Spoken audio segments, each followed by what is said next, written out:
De l'actualité nationale, bonjour à toutes et à tous, bienvenue, bonjour à vous, Alix et Marco.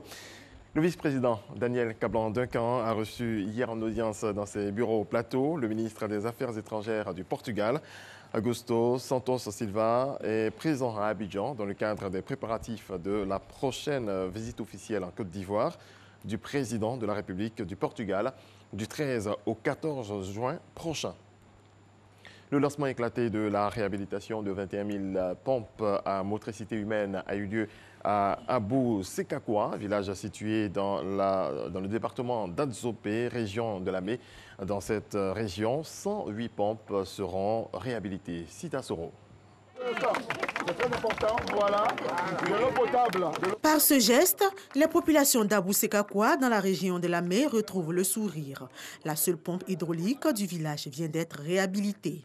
Cette réhabilitation marque le lancement de la restauration des pompes à motricité humaine de la région de Lamé.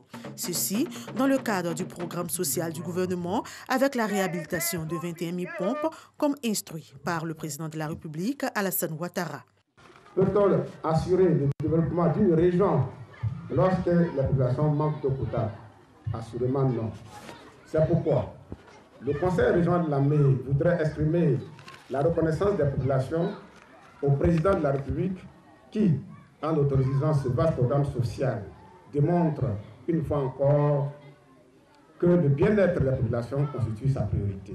Ce sont au total 108 pompes qui seront réparées et mises en service sur les 272 que compte la région. Quand ces pompes seront réhabilitées, l'eau que nous allons voir ne nous donnera plus de maladies parce qu'il n'y aura plus de bactéries dedans, il n'y aura plus de microbes dans cette eau que nous allons boire parce qu'on aura fait les analyses bactériologiques. Sachons les entretenir. C'est ce que nous vous demandons et c'est pour cette raison qu'il sera mis en place un comité de gestion de ces ouvrages. Ce projet de réhabilitation de 21 000 pompes à motricité humaine va coûter 15 milliards de francs CFA et va s'étendre sur 3 ans. Dans le cadre de sa tournée en France, le ministre de la Ville a échangé avec la secrétaire générale du prochain sommet Afrique-France qui se tiendra en juin 2020. Les sujets de cette rencontre internationale s'articuleront autour des villes durables. Les échanges avec le responsable de ce sommet ont porté sur le rôle de la Côte d'Ivoire et surtout des villes ivoiriennes dans la participation du continent africain.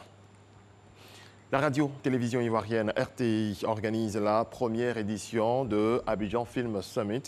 L'événement a pour objectif de créer une plateforme d'échange permettant aux acteurs de l'audiovisuel de participer à la création d'une feuille de route pour la Côte d'Ivoire dans le secteur. Le thème, financement du contenu audiovisuel et cinématographique en Afrique subsaharienne.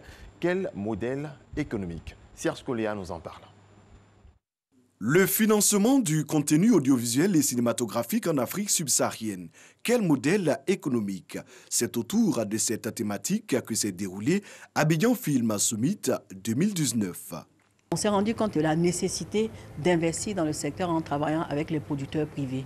On n'avait pas vraiment ces moyens, les guichets ne permettant pas d'avoir tous ces moyens. On s'est dit qu'il fallait mener une réflexion qui permette à du privé de s'associer à l'État, donc le partenariat public-privé, pour permettre à ce secteur de passer à sa phase d'industrialisation. 4 panels ont été organisés au cours de cette plateforme d'échange.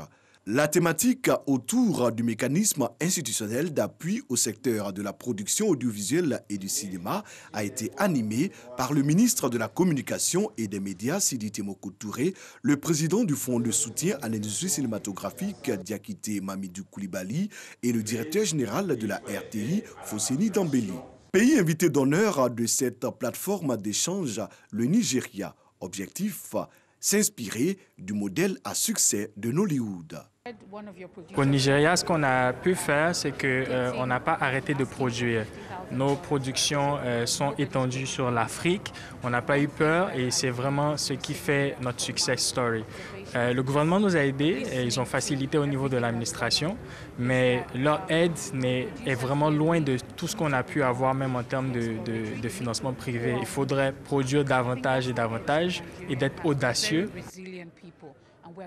Abidjan Film Summit est une initiative de la RTI. Cette plateforme vise à mener des réflexions pour le développement d'une véritable industrie de l'audiovisuel et du cinéma sous nos tropiques.